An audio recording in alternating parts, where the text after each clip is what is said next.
할렐루야, 오늘도 좋은 날입니다. 욥기 20장 말씀 묵상입니다. 오늘은 그럼에도 불구하고 신뢰할 수 있느냐라는 제목으로 말씀을 나누도록 하겠습니다.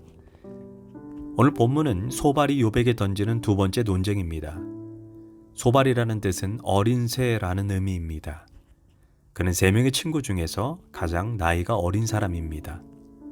그런데 그의 말투를 들어보면 매우 시건방지고 무례한 느낌을 지울 수가 없습니다.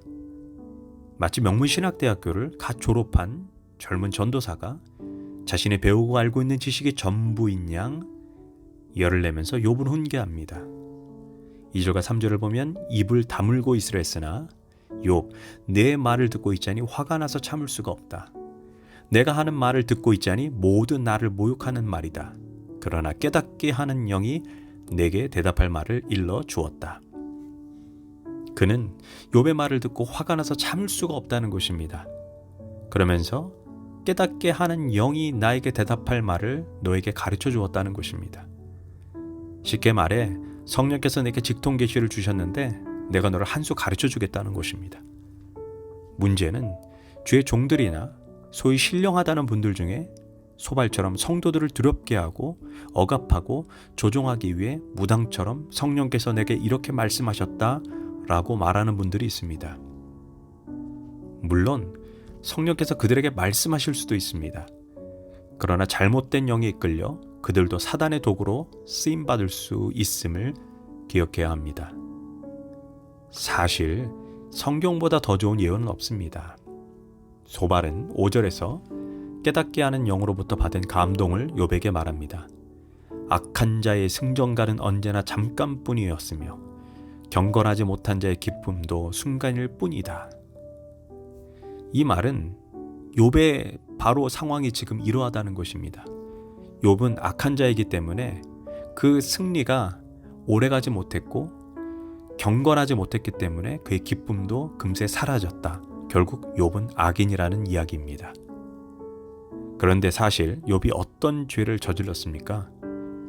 우리가 욥기 1장에서 살펴보았듯이 욥은 자신의 죄로 인해 고난을 겪는 것이 아닙니다. 그런데 소발은 깨닫게 하는 영이 욥이 죄를 지은 응당의 대가를 받고 있다라고 가르쳐 주었다는 것입니다. 이 말은 선무당이 사람 잡는 꼴입니다. 그는 하나님으로부터 받지도 않은 계시를 마치 사실인 양 말하고 있다는 것입니다. 12절에서 19절을 보면 소발은 이렇게 말합니다. 그가 혀로 악을 맛보니 맛이 좋았다. 그래서 그는 악을 혀 밑에 넣고 그 달콤한 맛을 즐겼다. 그러나 그것이 뱃속으로 내려가서는 쓴맛으로 변해버렸다. 그것이 그의 몸속에서 독사의 독이 되어버렸다. 그 악한 자는 꿀꺽 삼킨 재물을 다 토해냈다. 하나님은 이렇게 그 재물을 그 악한 자의 입에서 꺼내어서 빼앗긴 사람들에게 되돌려 주신다. 악한 자가 삼킨 것은 독과도 같은 것, 독사에 물려 죽듯이 그 독으로 죽는다.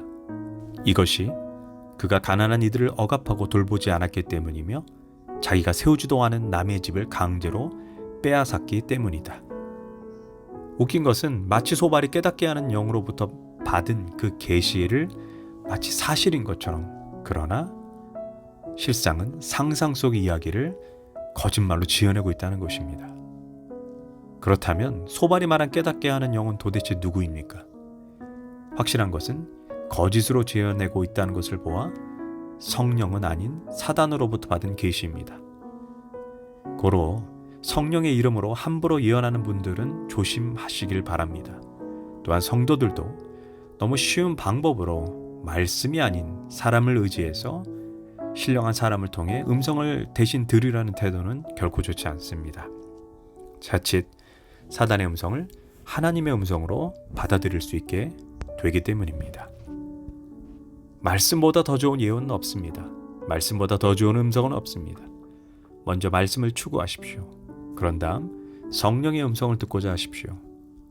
그리고 성경과 다른 성령의 음성이라면 과감히 버리시길 바랍니다. 그런데 소발이 욥에게 한 말 중에 우리가 주목해서 봐야 할 논점이 있습니다. 그동안 욥의 개인 윤리적 차원에서만 고발을 했는데 소발의 두 번째 논쟁에서 욥의 사회 윤리적 차원에서도 고발한다는 것입니다. 악인이 완전히 파산한 이유를 19절에서 소발은 말합니다. 이것은 그가 가난한 이들을 억압하고 돌보지 않았을 뿐이요 자기가 세우지 않은 남의 집을 강제로 빼앗았기 때문이다.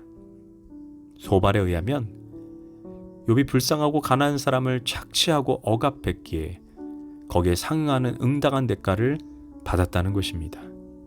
이것이 소발의 잘못된 상상이며 잘못된 논제입니다. 자, 그렇다면 이런 질문을 우리가 하게 됩니다. 현재 가난하고 병들고 잊혀지고 박탈당한 사람은 과거에 다 자신이 지은 죄 때문인가요? 역으로 오늘 건강하고 부유하고 유명해지고 형통한 사람은 과거에 많은 선을 쌓았기 때문에 지금 보상을 받는 건가요? 욥기가 계속해서 질문하는 것이 바로 이런 것입니다. 물론 착한 일을 많이 해서 지금 복을 받는 사람도 분명히 있습니다. 그러나 착한 일을 하고도 애매한 고난, 부조리한 고난을 겪는 사람도 많습니다. 과거에 나쁜 일을 저지르고 가난한 사람들을 착취하고 압제한 돈을 부정으로 축제하여 현재 잘 먹고 잘 사는 사람도 우리 주변에 많이 있습니다. 세상은 소발이 말하는 단순 논리로 다 설명되지 않습니다. 소발의 논리라면 도리어 기득권을 가진 사람들, 온갖 권력과 부귀영화를 가진 사람들이 자기 체제를 더 굳건하게 하도록 논리적으로 지지해준다는 것입니다. 왜냐하면 그들이 지금까지 올바르고 정직하고 착하게 살았기에 현재 권력과 부를 누린다는 논점에 도달하기 때문입니다.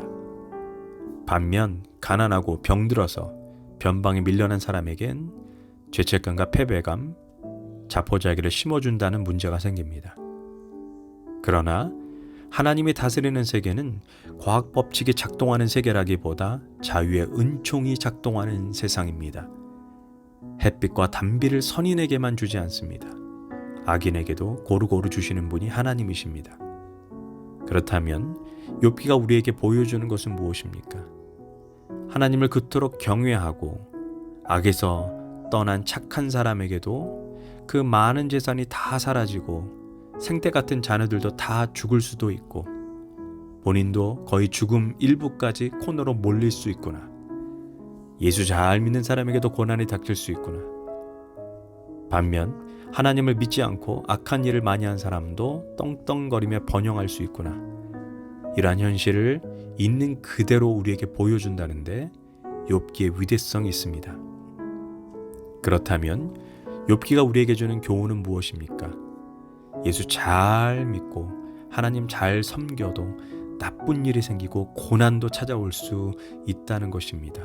그러나 그럼에도 불구하고 여전히 하나님을 잘 믿을 수 있냐는 것입니다. 그럼에도 불구하고 여전히 하나님을 신뢰할 수 있냐는 것입니다. 이것이 욥이 던지는 아주 중요한 질문입니다. 그리고 하나님은 여전히 욥을 지켜보시고 계신 것처럼 우리의 믿음도 지켜보고 계신다는 것입니다. 기도하겠습니다.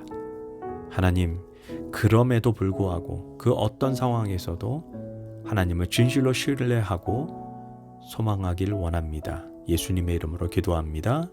아멘.